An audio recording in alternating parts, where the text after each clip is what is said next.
Welcome to NACTV Reads the News. My name is Linda Dick, and I'm one of the many volunteers that help create programming for our station. NACTV can be seen on MTS Channel 30 or 1030, Westman Cable Channel 117, Bell Satellite Channel 592, or online at nactv.tv. These programs are made possible by our volunteers, staff, advertisers, as well as donations made by you, the viewers. If you are enjoying your NACTV experience, please consider supporting us by either donation or volunteering. You can contact our office at 204-476-2639 or at nactv@wcgwave.ca. And this is the Neepawa banner and press for Friday, April 23rd, 2021. Touchwood's new day program building almost complete. The exterior of Touchwood's new day program building, located at the Touchwood Park in Neepawa, at the corners of Commerce Street and Tupper Avenue and William Street and Tupper Avenue, by Casper Wareham. The first thing I noticed was the massive windows, that and the sheer size of the building itself. On April 19th, I was invited for a tour of the Touchwood Park Association's new day program building in Neepawa. After breaking ground initially last August, the 8,500 square foot structure is now 98% complete. The remaining 2% consists of exterior finishes, brickwork and stucco, and completion of indoor furnishings. Touchwood noted that the exterior finishings mentioned are scheduled to take place in May. Touchwood Park is very pleased that local contractors and trades were able to be part of the design build project, said Arlie Wilson, Executive Director of the Touchwood Park Association. J.C. Lavich Construction Limited, Neepawa Plumbing and Heating Limited, John's Electric Limited, Square One Home Construction, Camber Construction, and Finney Stucco and Design. Wilson noted that as with other new community-based buildings in Neepawa, Touchwood is currently in need of assistance for the startup costs of the new day service building. The costs Wilson speaks of are evaluated at an estimated $130,000. To offset some of these costs, Touchwood Park submitted financial proposals to organizations and hopes to organize future community fundraising projects, said Wilson. Holly Pancras, Director of Day Services, added, "To date, Touchwood Park has received an overwhelming response to these proposals and is very appreciative of the support now and over the past years." Touchwood Park is currently anticipating a June 1st opening date. Touchwood's new day program building hosts a variety of spaces for those who will use it, staff and clients alike. These spaces include an art room, a multi-purpose activity area, computer room, and more.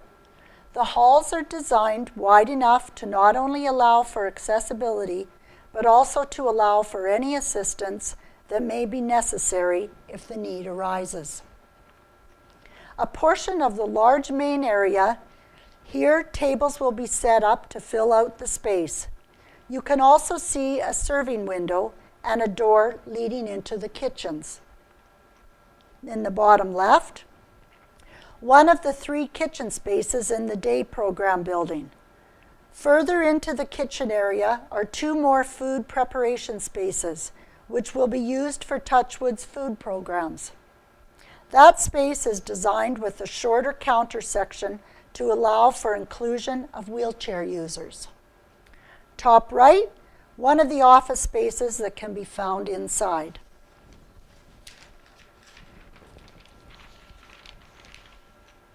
New tourism signage highlights local attractions by Kira Patterson. Visual reminders of all that Neepawa has to offer are now adorning some of the town's busiest streets. Neepawa Tourism has been working on getting new signage highlighting the community's attractions, which is now up along Mountain Avenue. Neepawa Tourism Board member Marilyn Crew said that these signs were something they'd been wanting to do, but they didn't think that they'd have room for it in their budget. We knew we wanted to do special signage for tourism, but it actually came into being because of funding that we received last year from the Canadian Experiences Fund, she explained. It was just a nice to have on the wish list, but I never thought that we would get the funding to do it. There are 11 banners with a different attraction featured on each one. There's everything from Farmer's Brewery, Margaret Lawrence House, to the pillars down at the flats. So it's a real variety of images and just inspiration, really, for people to stay and find other things to do, Crew stated.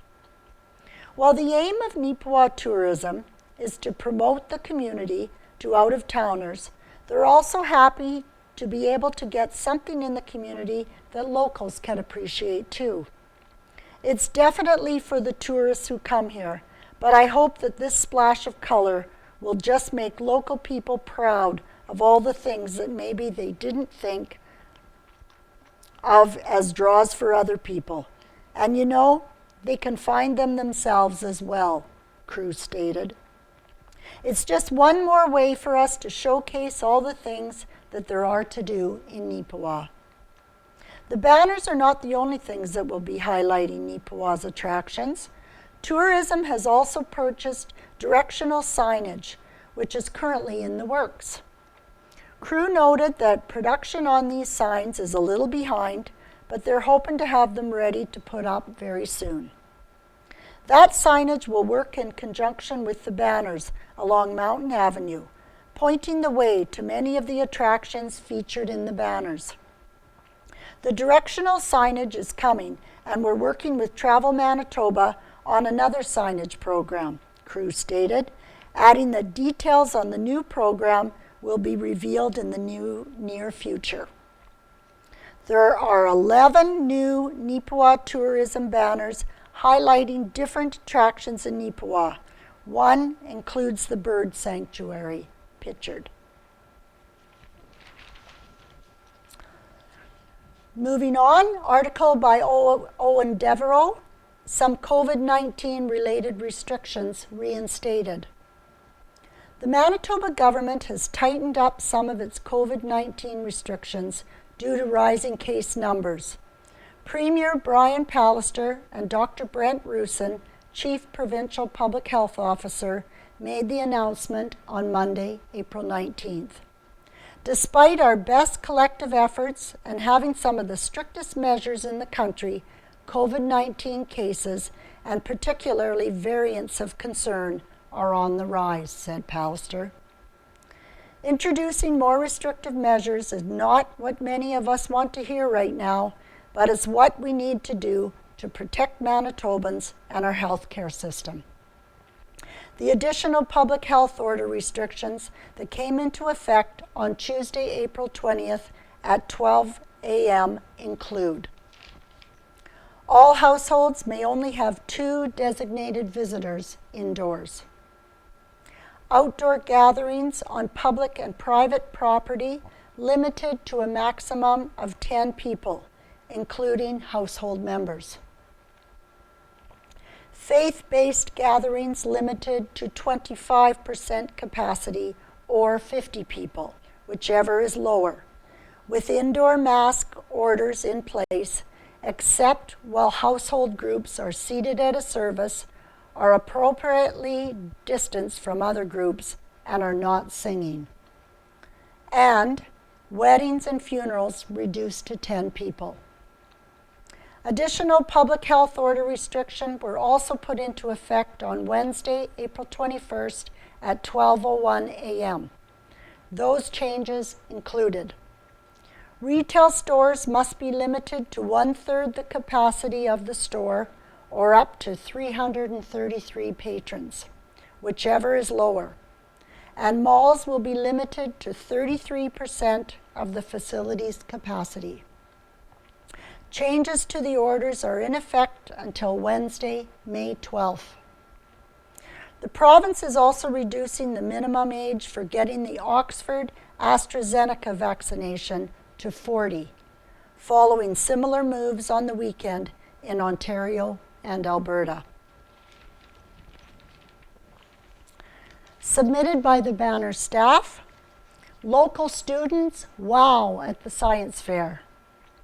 3 Neepawa siblings took home medals at the Western Manitoba Science Fair this month. Grade 5 student Stella Ford took home bronze in her category for her project studying sleep habits. She also won the Medical Laboratory Studies Award and Behavioral Science Award, earning $50 and $40 for each, respectively. Stella's younger siblings, grade 3 student Rapunzel and grade 1 student Bowen, did a project together which earned them gold in their age category. Their project was testing helmet effectiveness using watermelons. They also earned the Emergency Preparedness Award worth $50. All 3 of the Fords are homeschooled. Above, Stella Ford, grade 5 homeschooled student from Neepawa. Stella's project, Ready, Set, Sleep, involved a 5-night sleep study for ages 30 to 69 and earned her bronze at the Western Manitoba Science Fair. Medical science and behavioral science are interests of hers. She has won awards with other projects in that subject as well.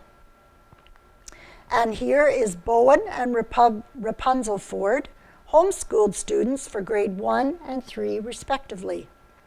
Their Protect Your Melon project involved dropping watermelons with different helmets secured to them from 10 feet high to see what type of helmet best protects against direct head impact. This was Bowen's first year competing and Rapunzel's second. Big winner with Bigger Bingo. Sadie McIntosh won last week's NACTV Bigger Bingo, and the prize, $4,284.50. There's Sadie. Bigger Bingo is on Wednesday nights at 7 p.m. at NACTV.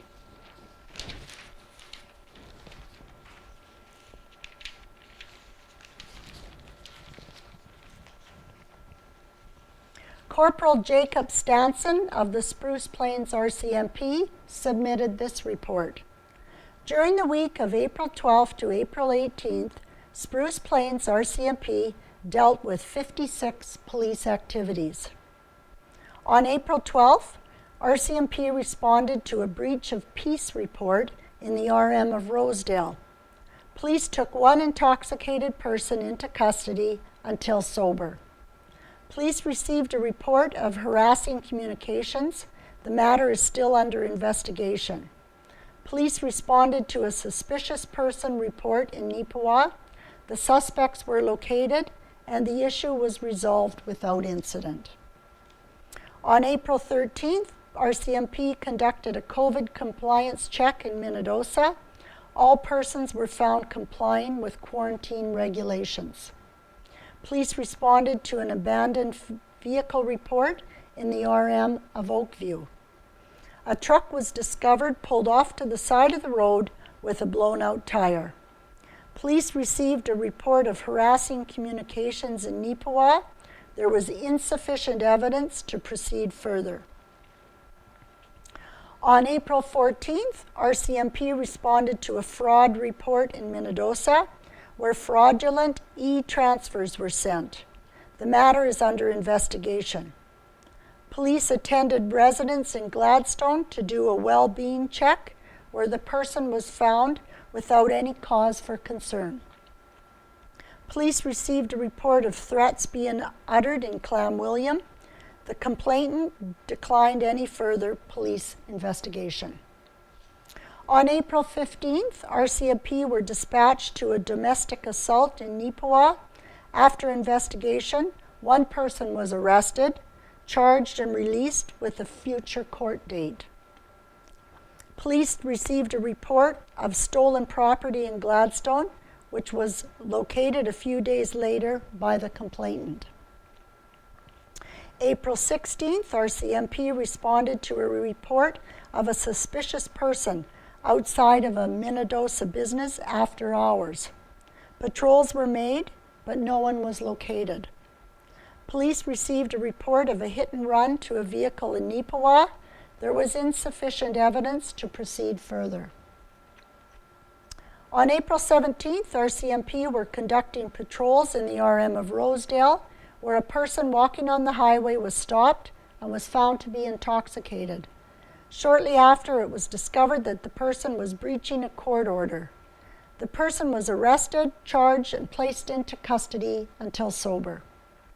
Police conducted various traffic enforcement, engaging with several motorists. On April 18th, RCMP were dispatched to a disturbance in the municipality of Glenella Lansdowne. Police spoke with all involved parties, where one person was taken into custody until sober. The complainant declined to proceed with charges. Police received numerous calls about a suspicious person in Neepawa.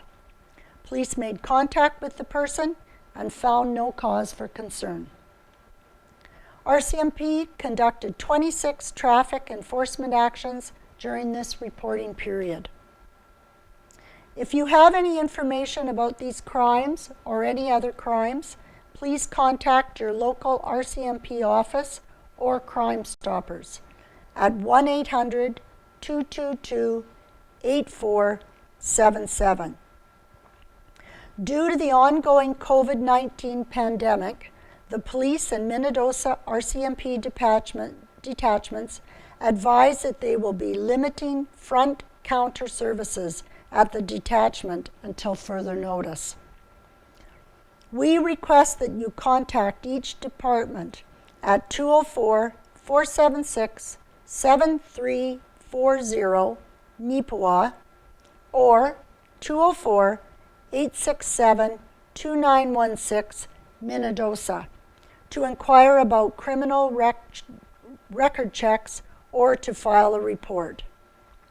Leave a message if needed, and it will be checked the following business day.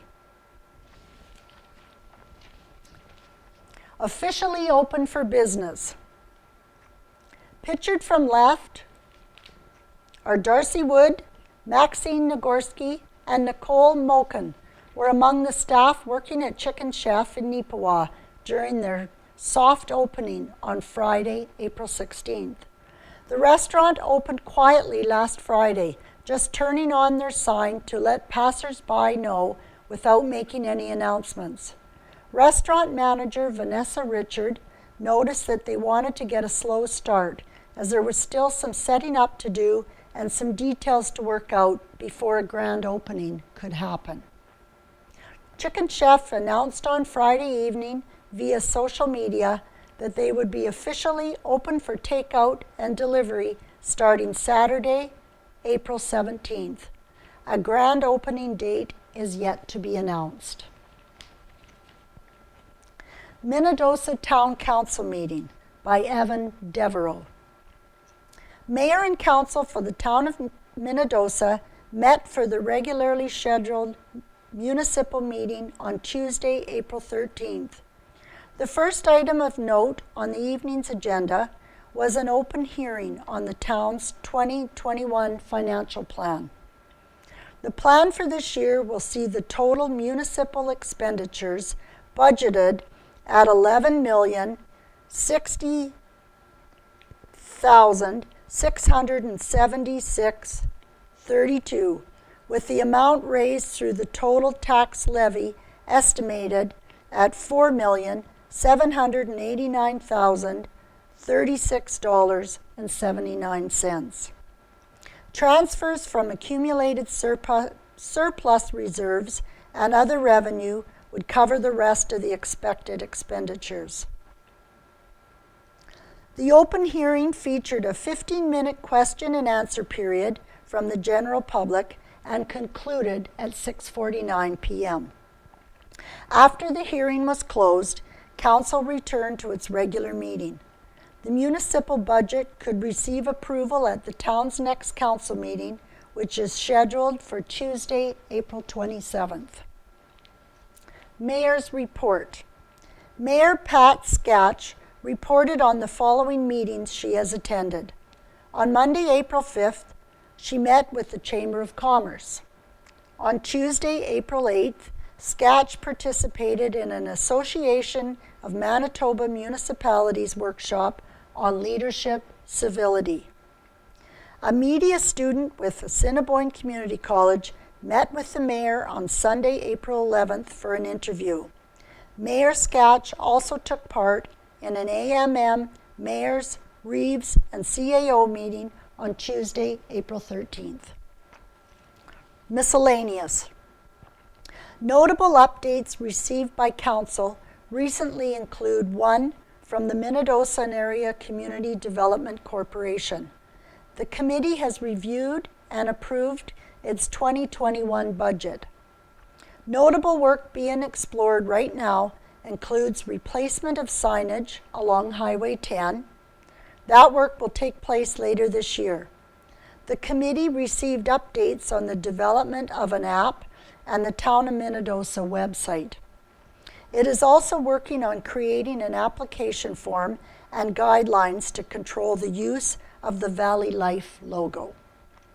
Minnedosa Handyvan has reported that it will be receiving a $10,000 grant from the province for the purchase of personal protective equipment. It has also stated that rides are now available for Minnedosa residents for vaccination appointments.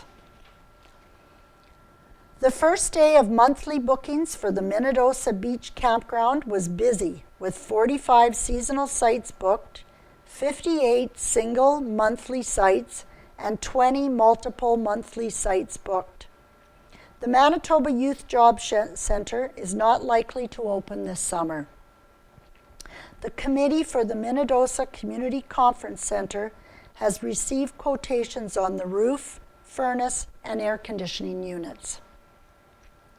Representatives with the Public Works Department have reported that the present levels at Minnedosa Lake are at 1,682. The department has also recently toured the campground and cabin area with the new campground and cabin managers, Brenda and Rodney Shoemaker. As for ongoing projects, Public Works had been removing the topsoil for the pending installation of the Beach Enhancement Committee zip line in the beach area. However, the town tractor broke down recently and the job could not be completed. As of April 13th, the department was still awaiting parts for the vehicle's repair. The town of Neepawa has approved the spending of $10,240 plus applicable taxes to partner with Way to Go Consulting Incorporated, who will aid the town in its recruitment of a new public works and utilities manager. Flynn Canada Limited has been selected to do roof repairs on the Civic Center. The cost of the work is expected to be $38,206 plus taxes. Any rotten decking found during the repair will also be repaired at an additional rate of $6 per square foot.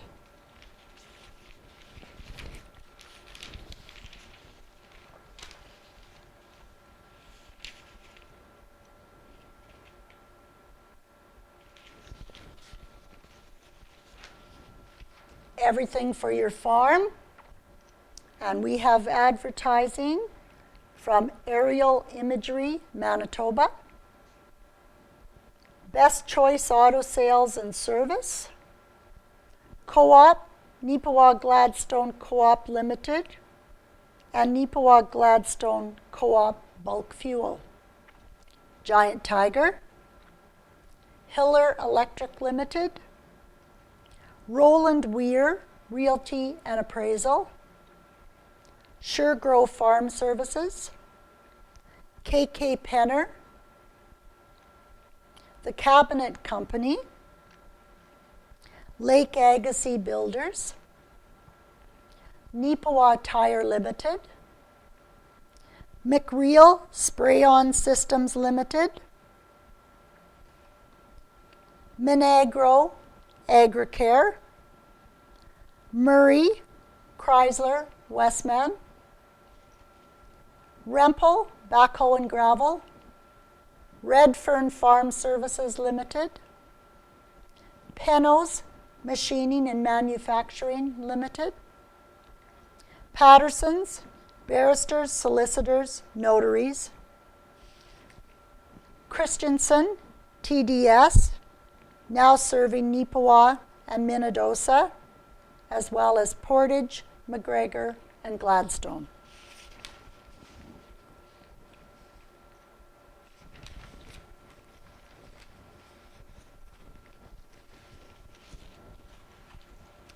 By Evan Devereaux, no increase in Neepawa's property tax rate. Council and administration unveil the 2021 financial plan.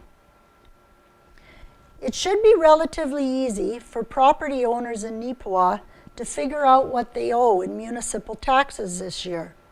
All they'll really have to do is look at the amount they paid last year. On Tuesday, April 20th, Town Council outlined the details to its 2021 financial plan. The document indicated that the mill rate will remain at 21.72 mills, the same amount as was assessed in 2020. That means there should be no increase in taxes for residential and commercial property owners. The exception will be for individuals who saw their property values increase over the last year, though any increase would be proportional. The mill rate is a figure representing the amount per thousand of the assessed value of property, which is used to calculate the amount of property tax. A tax calculator will be placed on the Town of Neepawa website to assist people with figuring out their exact tax rate. Council pleased with the results. Neepawa Mayor Blake McCutcheon said that council and administration are very happy with being able to keep the mill rate consistent, considering the financial stresses we are dealing with related to the ongoing situation with the COVID-19 pandemic. Last year we were in the first year of the pandemic, so we decided that we didn't want to make things more difficult for the citizens of Neepawa.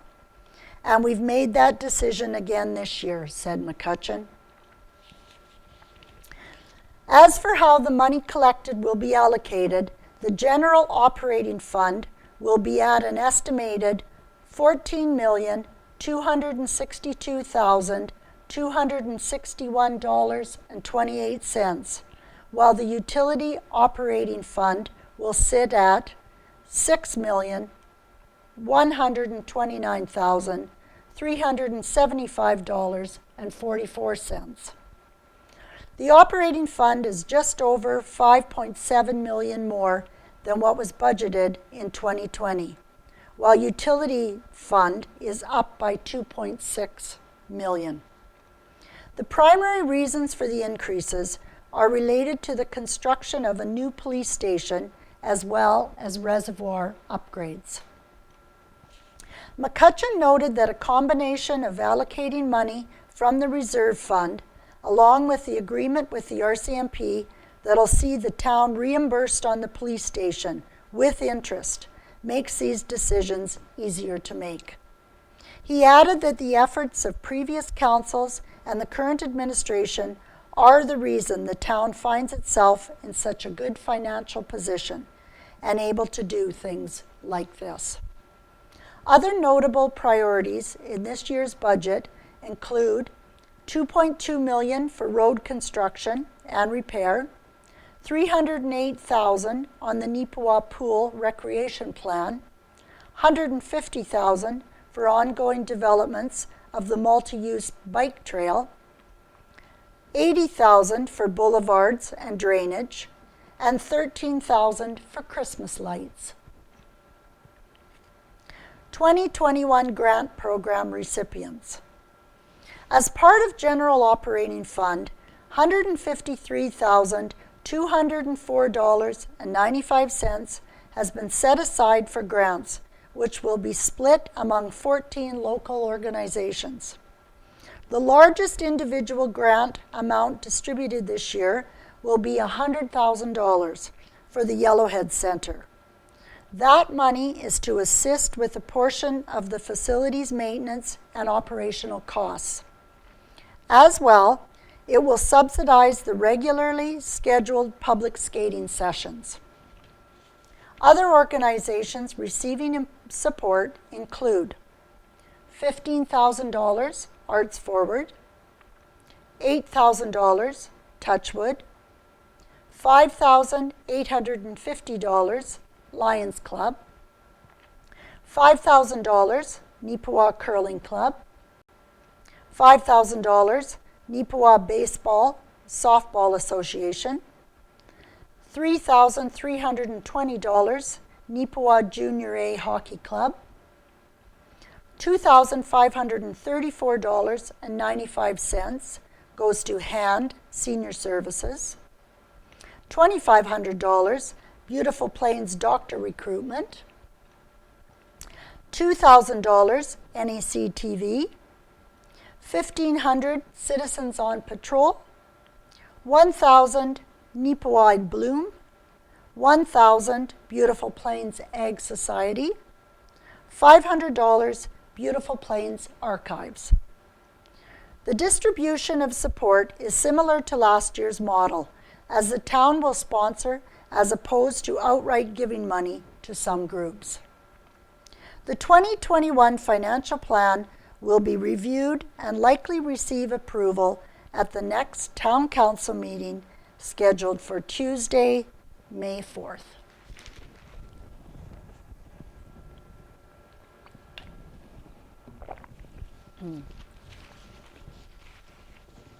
Turtle River School Division looking for answers on new education strategy by Kira Patterson.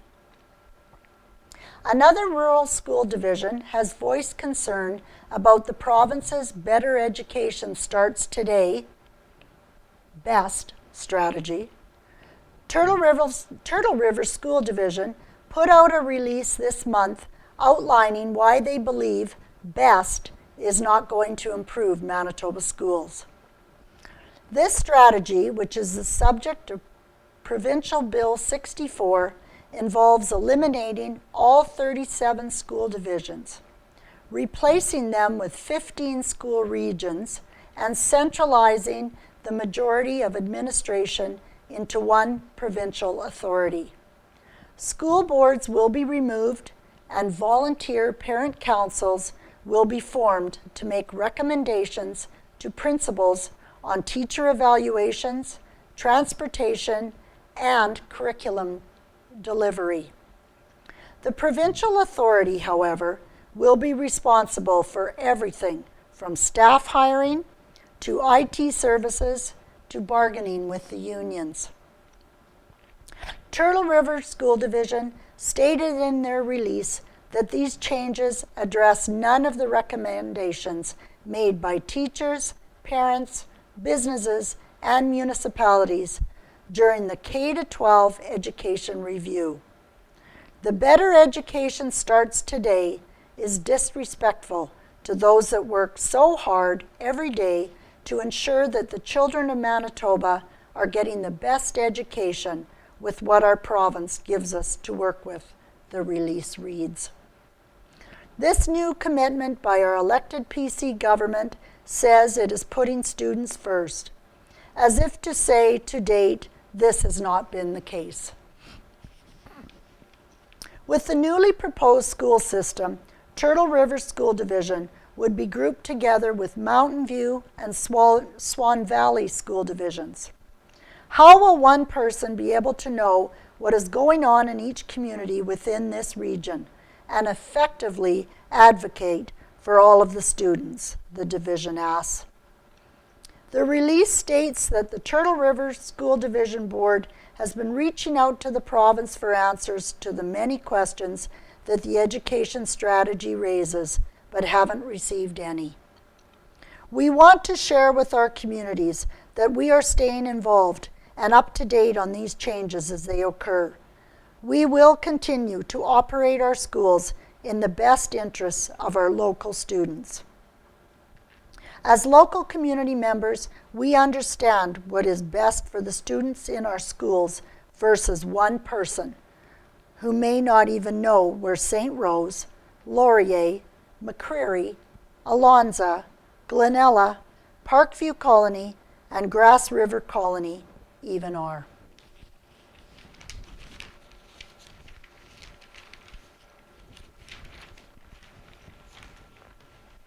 Carberry Collegiate Holds Grade Wars by Hannah Ramsey from Carberry Collegiate. The week before spring break, high school students at Carberry Collegiate intensely competed at an annual event called Grade Wars. It is organized by Mrs. Cheryl Snaith, Mrs. Danica McConnell, and their group of peer mentors who range from grade 9 to grade 12. The peer mentors felt Grade Wars was especially important to have this year since it was canceled last March due to the school's closing. Events like this get all students participating, working together, cheering one another on, and having fun. Each grade participated in a variety of games that showed off the different talents within each grade. Some events were the spelling bee, multi-sport skill competition, video games, and a chess tournament. Every grade put a lot of work into the competitions, which added more suspense leading up to the end of Grade Wars. On the final day of the competition were the two main events, the Air Band Challenge and the Dance-Off. They take the most preparation and are worth the most amount of points. The grade 12s won both events, which resulted in their victory of Grade Wars. Community Profile, Kuldeep Shahal by Gladwin Scott.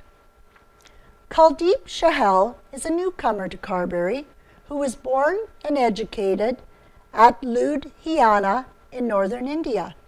She completed her schooling K to 12, elementary, middle, high, and secondary before qualifying as a nurse.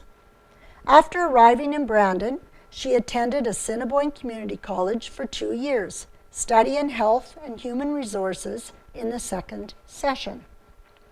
Kuldeep appreciates Canada's weather, the friendly people, the freedom, and the flexibility of the education system. She had never seen snow before arriving in Canada, and the average temperature back home was 45 degrees Celsius. We think 25 degrees Celsius is hot.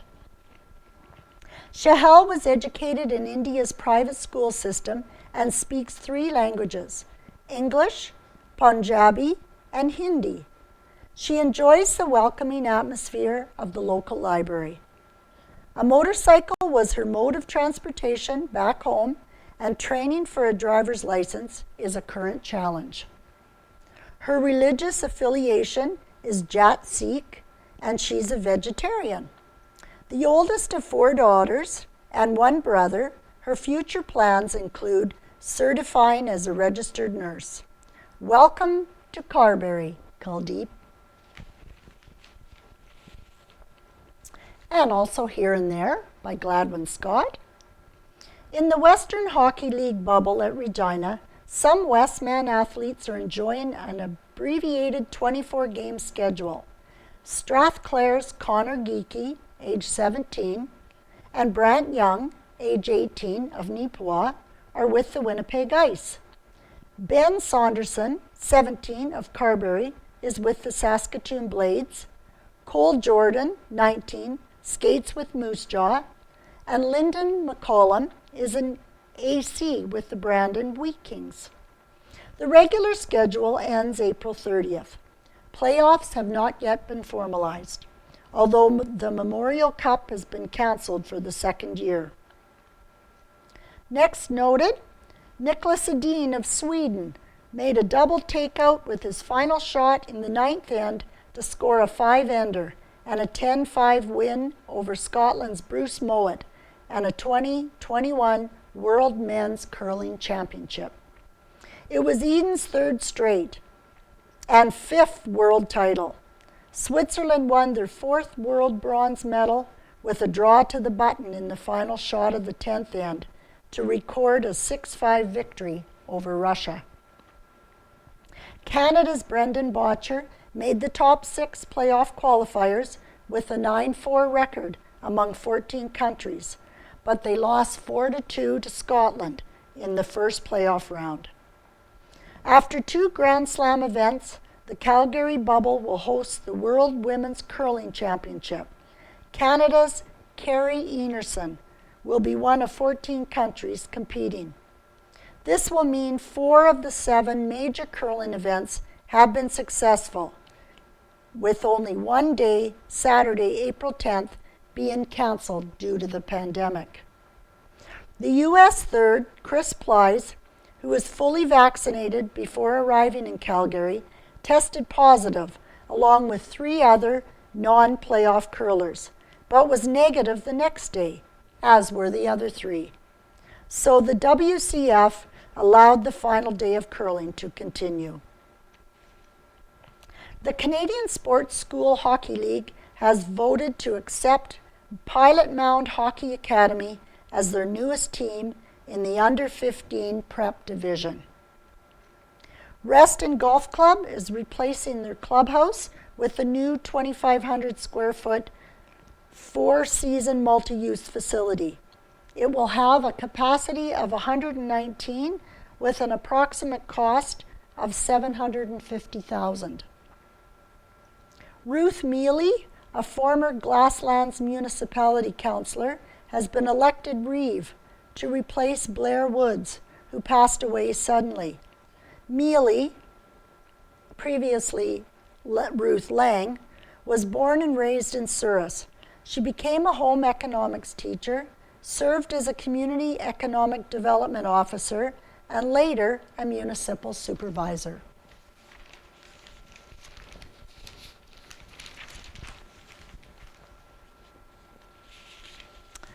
Now I'll read the Manitoba Pork Community News. We're going to Stride. Stride reports a good year, addresses security concerns, by Casper Wareham. Neepawa Stride Credit Union held a virtual annual meeting on April 14th. The AGM, which could be attended via phone or webcast, proceeded without issue at 7 p.m. that evening. It was noted that 114 participants were in attendance for the proceedings, a minimum of 50 being required by Stride's bylaws to declare a meeting. Board Chair Ken Boyachuk kicked off the AGM with a reflection of 2020, his first year as chair of the board. It was an interesting year, and while it certainly had its challenges, we did have many accomplishments, said Boyachuk. There was an unexpected drop in interest rates, which had a serious effect on our profit margins. But overall, 2020 was a good year for Stride. 2020 saw the Stride Credit Unions merge with the Beautiful Plains Credit Union early in the year, which brought Neepawa and Glenella branches into the Stride Credit Union family. Then in May, a complete overhauling of the Neepawa location began, and staff temporarily relocated to a downtown spot until Stride Credit Union building officially reopened, on November 2nd, 2020.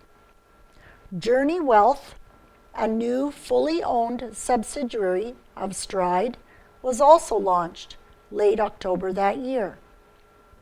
Of this platform, Boychuk said, Journey Wealth expands our wealth offering and enables our advisors to help individuals and institutions grow, manage, and protect their wealth with clear planning and advice. Closing out his report, Boychuk briefly made note of the difficulties faced with the COVID-19 pandemic, stating, Stride, along with the rest of the world, had to pivot and adapt to ever-changing guidelines, rules, and restrictions. It brought changes to our branch hours, a temporary closure in the spring to walk-in traffic, and encouraged staff to get creative in their contact with their members. Our staff and the executives show great commitment to continuing to provide an exceptional service experience during these stressful times. It has been a pleasure working with our staff, management, and board through the many ups and downs of 2020, and I look forward to what 2021 has to bring. 2021 vision. Following the financial report, Brent Buds of the Stride Credit Union, CEO, offered a look into Stride's 2021 plan.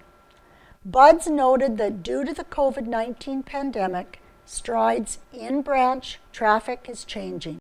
Stride is reporting a digital usage that is much more pronounced, with members of the credit union telling Stride that is the method they wish to use to do business, whether via app, website remote deposit capture, or other methods.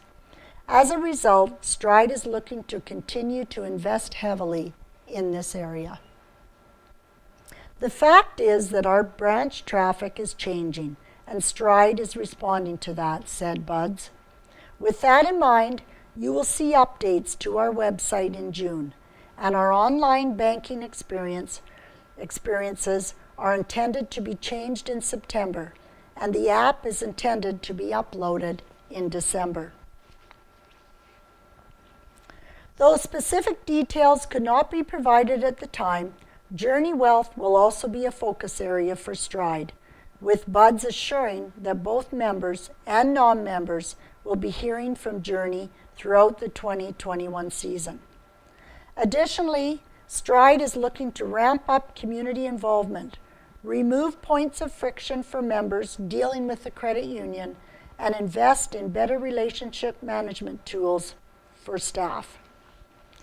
You'll see in 2021 and beyond an increased effort to do that. I think that there's an opportunity for us to liaison with members as much as we possibly can, Bud stated. The agency we're using to conduct our member survey will be contacting members asking for their feedback.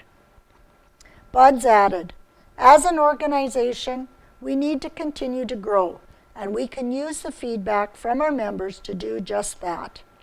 Those results will be used in a June planning session with our board and management team. We cannot stay stagnant. We want to continue to improve and expand on our offerings.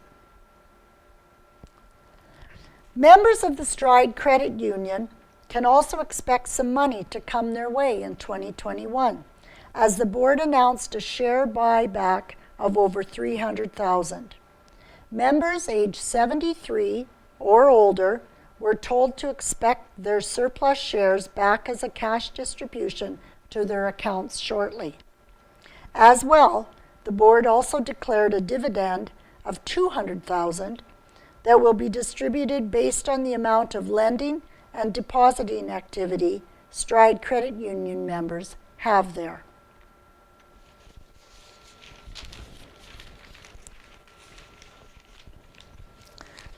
We have 3 obituaries in this week's Neepawa Banner and Press to announce. Charles Frank Heinz. Frank Heinz, formerly of Glenella, Manitoba, father, grandfather, and great-grandfather, passed away peacefully on April 13th, 2021, at the age of 95. Frank was predeceased by his wife of 55 years, Shirley, his daughter, Gail, his parents, Charlie and Christina Heinz, and his siblings, Lena, Chris, and Katie. He leaves to mourn his passing children Dwayne, Joan, David, Deanna, Jerry, Brian and Barbara, Dale, his 13 grandchildren, 3 great-grandchildren, and his sister, Lillian Dewar. Due to COVID-19 restrictions, there will be a private family gravesite service at a later date. In lieu of flowers, donations can be made in Frank's memory to the Glenella United Church, Box 147, Glenella. Clark's Funeral Home in charge of arrangements. Richard Allen Smith. Richard Allen Smith passed away peacefully on Wednesday, April 14th, 2021, at the age of 75. Born July 28, 1945, Rick was baptized and confirmed in the Lutheran Church. Rick grew up in West Tupper, where he attended elementary school. He went to high school in Plumas, where he was a seasoned grade 9er. This is where he met the love of his life, Doreen Stinson, who he was happily married to for over 52 years. Rick was an avid member of the Plumas community, where he was involved in 4-H, Plumas Minor Hockey, the Centennial Old Timers Hockey Team, the Lions Club, the Plumas Zion Lutheran Church. Rick grew up on the family farm and spent many years farming with his dad. And eventually his brothers joined in on the tradition. Even after retirement, he loved going out to the farm to pass on his wisdom to the boys and to help out with the cattle in any way he could. When he wasn't out shooting skunks late at night, he could be found watching the Blue Jays, the Jets, or any curling event.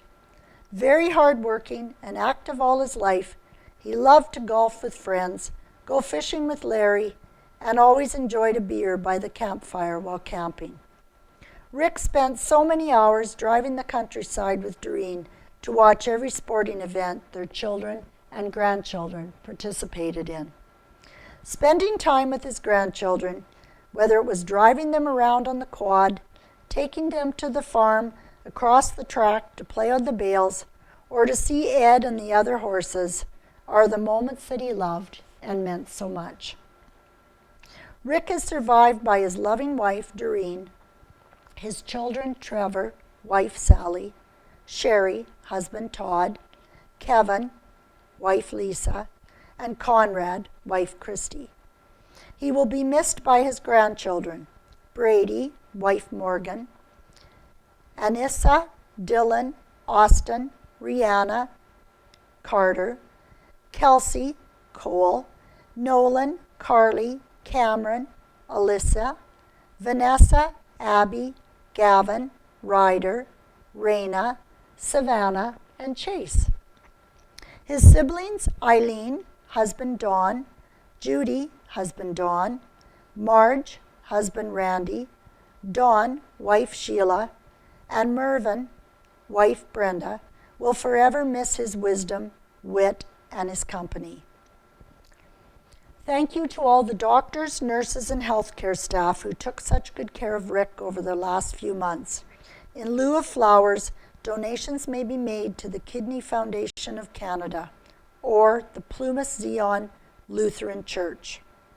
Private family service was held on Saturday, April 17th, 2021, with Pastor James Vosper officiating. Interment took place at Plumas Cemetery. Clark's Funeral Home in care of arrangements. Violet Frances Bird Stauffer. Violet Frances Stauffer passed away peacefully on the morning of April 12, 2021, in the Brandon Regional Health Center with her daughter Jody by her side. She was 82 years old. Violet is survived by her children, Terry Stauffer, wife Darvis, Jody, husband Bruce McAllis, Kevin, wife Carol Stauffer, grandchildren Tree and Joel McAllis, Lyle Stauffer, Celine Cole Krantz, Quinn Stauffer, her sisters and brother, Jean, husband Walter Hanmore, Rose, husband Gilbert Bonin, Ruth, husband Larry Robertson, Anne, husband Jim Dan, Sylvia, husband Rick Farley, Ted, wife Sandra Bird, David, wife Greening Bird, and of course her special friend George Amadeo and her best friend Maribia Robinson. She was predeceased by her grandson Kyler McAllis and her sisters Mary, husband Walter Buckleschuk, Joan, husband Gary Koss, Daphne, husband John Villers, Lucy, husband Alex Cunningham. Fly with the angels, dear mother. Your kindness, love, and generosity will continue to stand as an example to all of us. Memorial service set at a later date.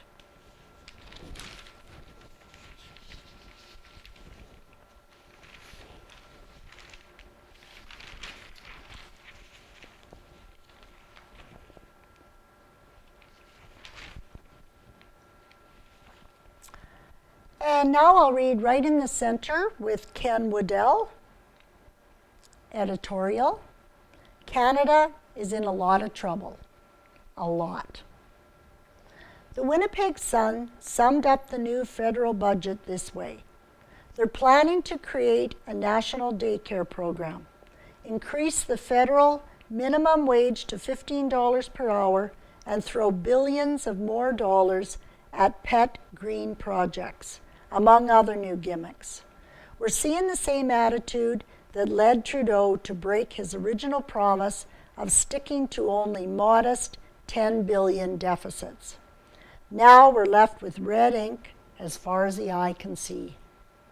Some people may remember that Prime Minister Stephen Harper rightly claimed that if the Liberals won the 2015 election, that there would be a huge deficit. He was right. Trudeau said it would only be about $10 billion. That was the modest he was referring to. Please remember that $1 billion is $1,000 million. Yes, 1,000 million. The deficit for this year is predicted to be $3,542 billion. Canada is in a lot of trouble. A lot. The bigger problem is that if an election were to be called soon, and it may well be, the opposition parties are in no position to take over. None of the parties have enough strength or leadership to take over. The Green Party is almost non-existent. The Bloc Québécois are only in Quebec and have no intention of forming government. Their only goal is, and always has been, to extort the rest of Canada for as much as they can drag out of the other provinces. That is, Alberta usually. And we all know that train is running on empty right now. Manitoba doesn't help Quebec, as we too take more money from the pot than we put in. The NDP still exist, but they're a shadow of what they've been occasionally over the past 50 years. The fact that we can say over the past 50 years speaks volumes. The NDP have never really made a threat to become government and are as far from that now as they have ever been. The Conservative Party of Canada has made moves to relegate themselves to opposition forever in recent months. First, they booted their basic voters to the gutter by not taking a stand on several very basic issues, so as to make an appeal to Liberal voters. Leader Aaron O'Toole, while a very nice man, looks like he's already too old for the job, while he is actually younger than Prime Minister Trudeau. And the last thing he and this CPC have done is drive into the ditch with a real stupid climate plan by claiming their carbon tax isn't actually a tax. It's a levy, a fund builder to be used for buying pretty electric cars and other such still useless stuff to get us on the road to climate change heaven. Now, electric cars may be a good thing someday, but the cost to build is still prohibitive. The cost of maintaining, when you figure in new batteries after a few years, is high.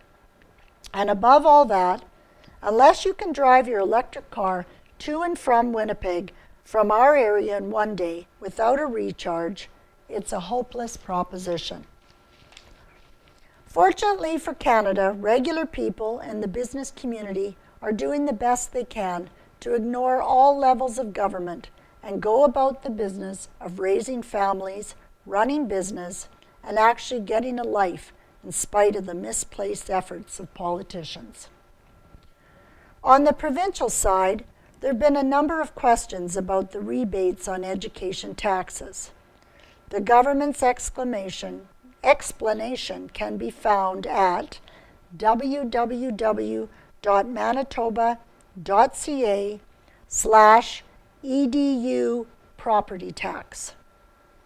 It appears that homeowners will receive up to $525 under the education property tax credit and 25% off the education taxes. Of course, if the property doesn't pay $525 in education tax, it will only get the amount up to the total paid. Once you throw in the farm tax rules and the seniors discount rules, it can be a bit confusing. It would be simpler if everyone was treated the same, regardless of income, and then instead of government sending out checks, the taxes could be reduced at the source and not have to have a bureaucracy to deal with rebates and applications. But that would be too simple.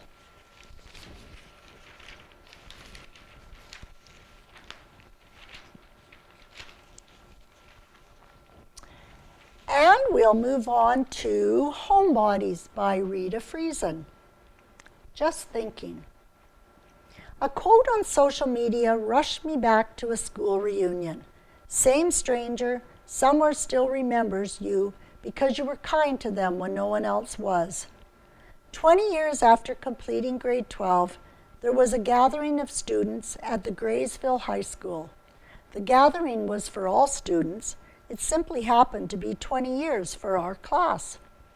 Our grade began as 10 students, swelled to 12 when several small schools joined ours, and then jumped to a class of 30 when consolidation occurred. Our class was so large that none of the rooms upstairs would serve well, so the gym in the basement became our classroom. An interesting side note, by the final year, we were back to 12 students, a credit mostly to our early year teacher, Mrs. Ruby Gray. So we are at the reunion, and as I'm in the washroom, that small place that provided sanctity for less than 4 people at a time, a woman my age approached me. We exchanged a smile, and then she spoke. "You don't remember me, do you?"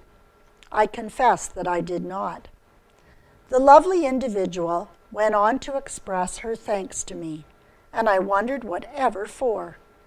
And then words that linger and encourage. "You were never mean to me." I still wonder what her high school years were really like, and did she attend for more than 1 year, and what is her name? I never had the habit of being mean or unkind, knowing personally too well how these actions scar and scare. I also did not have the habit of including many people in my friend circle. Again, safety. A stranger somewhere still remembers you. Ever hear yourself say something in a safe conversation and then wonder how and why you ever uttered those thoughts aloud? I so appreciate friends and strangers that exude safe space. Speaking with a friend, I heard myself say, "It isn't often that I don't get what I ask for." One of my requests had been not declined, but modified, and I didn't appreciate not getting what I and others had requested. My listener laughed and quipped that it would be safe not to cross me. Thinking seriously about the conversation, I came to some conclusions. Firstly, I think before asking for anything. I weigh the pros and cons and prepare to defend my request with logic. And yes, I prayerfully consider the merits of the request. Secondly, I don't ask for much. Grandkids get supper if I want a light bulb changed. With the combination of considering my petition and the sincerity of the request seen as a need, it's often, not often, I don't get what I ask for. I have learned to take correction, for I am not always correct.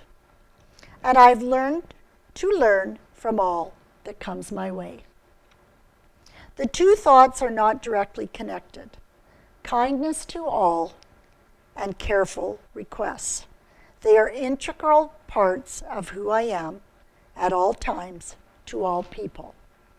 Thus far on my life journey, they serve me well. Other parts are still under construction.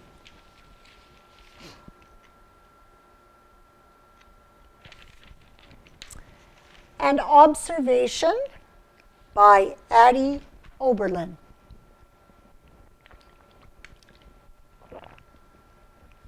When I grew up, it was not mandatory to get vaccinated for smallpox. However, when my husband and I decided to immigrate to Canada, they would not let us in if we could not show proof that we had the smallpox vaccination. My husband had his done while he was in the army. So because I loved him and wanted to go with him to Canada, I had my smallpox vaccination.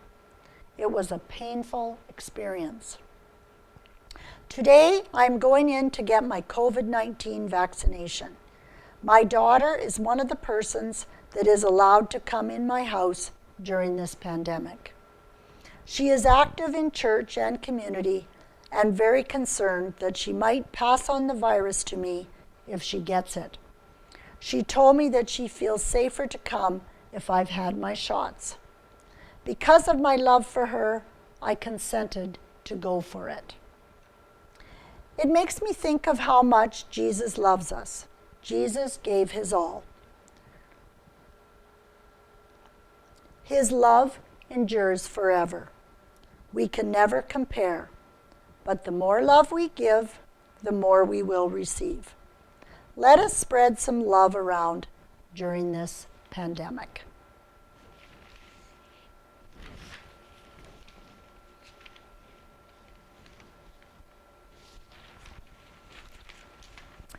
And out of Helen's kitchen are the blacksmiths. In the early days of settlement, the blacksmith was possibly the most essential tradesman in the village. The black in blacksmith comes from the black coating that forms on the surface of the iron when heated, and the smith comes from the Old English word smite, which means to strike. The blacksmith shop was a very busy center, making and repairing items. It was there that such objects as hammers, axes, nails, bolts, chains, hinges, latches, and more were made. The blacksmith worked with the wagon maker, the carpenter, and the livery stable, to name a few. They also created metal decorations to adorn buildings and fancy metal fences. Should the farmer break apart on one of his farm machines, the blacksmith was the one who created a new piece. They also sharpened many plowshares. The blacksmith was a farrier, as horseshoeing was a part of his job. Old shoes were taken off the horse and the new ones made. The horse's hooves were trimmed and filed, and new shoes nailed on. The protruding nails were clipped off, filed, and the horse was ready to go. Blacksmiths were the jack of all trades. The blacksmith shop usually had an earth floor with a hard-packed path from each piece of equipment. The earth floor was because of the pieces of hot metal falling to the floor. A shop was large enough to hold wagons, plows, horseshoe racks, and even the animal being shod. It contained the multitude of tools that the blacksmith used: a forge, various sizes of anvils and hammers, a wall filled with numerous tongs, vices, and clamps of all sizes to hold the hot metal when it was being shaped, grindstones, cutting tools, and a barrel of water for cooling down glowing metal. The shop was smoke-filled, hot, dirty, and noisy. Each blow of the hammer resounded with a loud thunk and an occasional hissing sound as the hot metal hit the water. The mark of a good smithy was one who had accuracy and innovation, and with a few rough measurements and an eye to guide them, parts for machinery were built. It took a good eye, as it was hard to measure a piece of red-hot metal accurately. In the hot summer days, the blacksmith and his helpers, shirts wet with sweat, would go outside to cool off.